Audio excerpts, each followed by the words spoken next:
Hello, game theorists. So today we are still in Chapter 7. We are looking at dominance by a mixed strategy. The idea we talked about earlier was that sometimes a mixed strategy can dominate a pure strategy. We went through an example of that. Now our next example is here to caution you that sometimes a mixed strategy does not dominate a pure strategy. You gotta go through the math and verify it, and don't just assume you can knock out the pure strategy. So here's a game with the players once again being named rather unimaginatively. So we did our best response analysis already. If column is playing X, then row's best response is to play A and get 10 instead of 0. If column plays Y, then row wants to play B. If column is playing Z, then row wants to play A. Let's do the other one. So if row is playing A, then column's best response is to play Y and get 10. That's better than getting 0, better than getting 9. If row plays B, column's best response is X because X gives them 10, and the other ones give them 0 or 9, both of which are worse. So there's no pure strategy in Nash equilibrium. There's no cell here where everything is underlined. Now we said earlier that if there's a strategy that's never a best response, get suspicious, there could be a way to eliminate it. And see over here, Z is never a best response. Against A, you don't want to play Z. Against B, you also don't want to play Z. So that makes us think that Z might be something we could eliminate. I cautioned you guys, though, that you can't get rid of a strategy just because it's never a best response, and here we'll see why.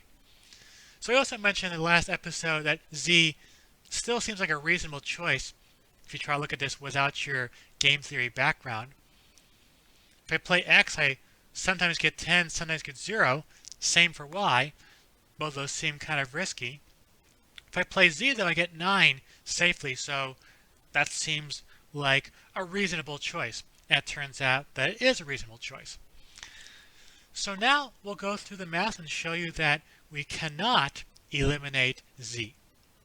Z is still a valid strategy. It's not strictly dominated.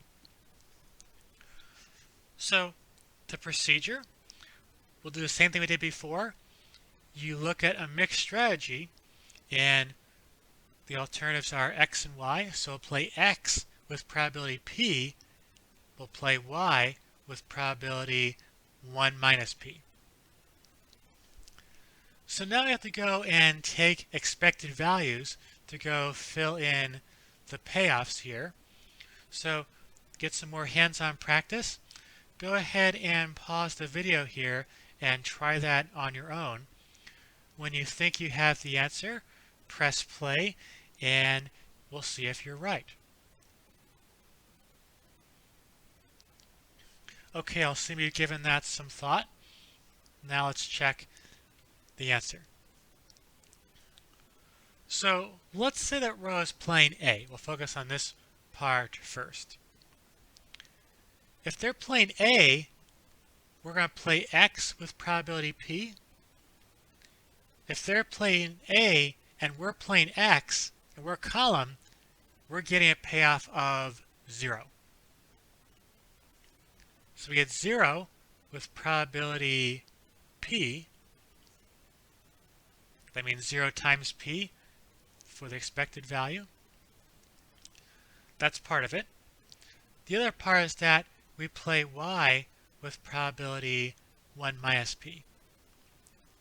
When we column, that is, when we play Y, we get a payoff of 10. So we're getting a payoff of 10 with a probability 1 minus P. That means we got to do 10 times 1 minus P. So that's over here. So now we just got to expand the stuff in parentheses. 0 times p is 0. 10 times 1 minus p is going to be 10 minus 10p. So that's going to be our expected value. So that's what row is going to get. Sorry, that's what column is going to get when they play the mixture. So that goes over here in our table.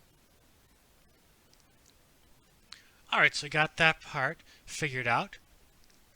Next step, let's figure out what column's expected payoff is going to be if row is going to play B instead.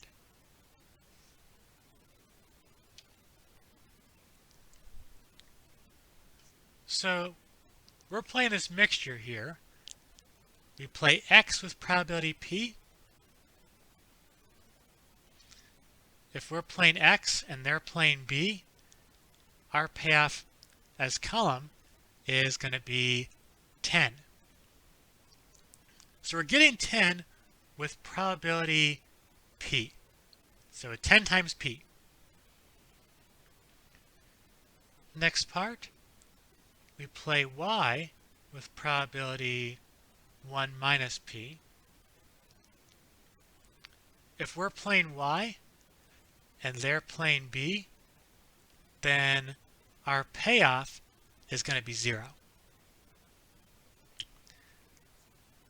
We're getting 0 with probability 1 minus P, so we do 0 times 1 minus P. Now just work through the math. 10 times P is 10P. 0 times anything is 0, so 10P plus 0, that leaves us with just 10P. So now we've found what column's expected payoff is going to be against B. So that's going to go over here in the table. So let's fill that in. So now our table is filling for those expected payoffs. Now, like before, we actually don't have to worry about what row's expected payoffs are going to be against the mixture. We don't have to worry about these question marks here. What's the reasoning? Well, what we're trying to do here is figure out, does the mixture dominate Z for column? So to figure out if one strategy dominates another one of column strategies, you only have to know column's payoffs. That means you can save yourself some work and not worry about what row's payoffs are over here. You just got to know if column's payoffs for the mixture are bigger than column's payoffs from playing Z. That's all that matters. So let's check that. So when is the mixture better than playing Z? So if row is playing A, that means the mixture is better if 10 minus 10p is bigger than 9. That gives us our first thing up here. So if that's true, you'd rather play a mixture than play Z against A. You also have to check, is my mixture better if they're playing B instead? So if row is playing B, I could get 9 from Z. Alternatively, I could get 10p from playing the mixture. That means the mixture is better if 10p is bigger than 9. That's our second condition down here. So if both of those are true, that would mean the mixture is always better than Z. So we got to find out, is there some p that makes this work? So just got to work through the algebra and check it. Now again, we're not guaranteed an answer here. We have two conditions, but we only have one variable. That's why there's no guarantees. You always have to go and check, work through all the math before you can eliminate any strategies, or in this case, find out that you can't eliminate a strategy. So let's get to work. So this first one is 10 minus 10p has to be bigger than 9. The second one was that 10p has to be bigger than 9. I just rewrote those two at the top over here so I can keep them all on the same slide. Now we'll do our rearranging. So first thing I did is I subtracted 9 from both sides over here. So that became 1 minus 10p has to be bigger than 0. Next step, let's put that 10p on the other side. That means I'm adding 10p to both sides. That comes out to 1 has to be greater than 10p. Let's isolate p. That means just divide both sides by 10. What that yields is 1/10 has to be bigger than p. So that's our first condition. We said, though, we need both conditions to be true. So let's also work with that bottom one down here. So I rewrote that over here, 10p bigger than 9, 10p bigger than 9. Let's just divide both sides by 10. That tells us p has to be bigger than 9/10. Well, that's a problem. Why is that a problem? What we said here is you have to have p less than 1/10, so less than 0.1, but p also has to be bigger than 9/10. You can't be less than 0.1 and also bigger than 0.9. That's just impossible. What that means is that, so first of all, it does not mean we've made a mistake. All of our math here checks out. What it means is that there's no value of p that works. That means that no matter what value of p you pick, no matter what number you're choosing here, the mixture never dominates z. So the mixture does not dominate z. That means that you do not eliminate z. You gotta keep z in part of your analysis. It turns out, I think we'll show us later on in a future episode, it turns out that in the equilibrium, you play z at least part of the time. It's part of your randomization. So what we figured out here, if you have a game that's like 3x2 or something that's just more complicated than 2x2, you can sometimes, but not always, eliminate a strategy.